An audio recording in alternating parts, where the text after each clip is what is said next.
मित्रांनो, आमचा गणपती बाप्पा आलाय. त्या गणपती बाप्पाची आम्ही वर्षभर वाट बघतो आणि आमच्या कट्ट्यावर बसणाऱ्या मुलांची लगबग सुरू झाली की आम्हाला वाटतं की आमचा गणपती बाप्पा जवळ आलाय. अनेक वेळा आपल्याला वाटतं अरे कट्ट्यावर बसणारी पोरं बोगस आहेत, कट्ट्यावर बसणारी पोरं टवाळकी आहेत. पण कधीही पोरं ही टवाळ नसतात, कधीही बोगस नसतात.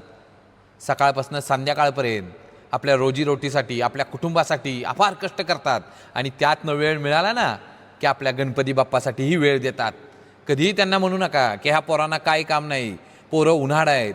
तुमच्या वेळेस ज्यावेळी अडचण येते ना त्यावेळी ही कट्ट्यातली आणि चौकात बसणारीच पोरं आपल्यासाठी धावून येतात. एखाद्या वेळी तुमचा मुलगा कुठेतरी पुण्यात किंवा मुंबईत असू द्या, त्या मुलाला वेळ नसतो, पण ज्यावेळी तुम्हाला अडचण येते ना त्यावेळी ह्या कट्ट्यावर बसणारच पोरग धावत तुमच्यासाठी येतं. त्यामुळे मित्रांनो, या पोरांना कधी म्हणू नका ही पोरं उन्हाळ आहे, त्यांना काम नाही, दिवस रात्र कष्ट करतात आणि त्यातनं वेळ मिळाल्यानंतर आपल्या गणपती बाप्पासाठी वेळ देतात. हे कायम लक्षात ठेवा.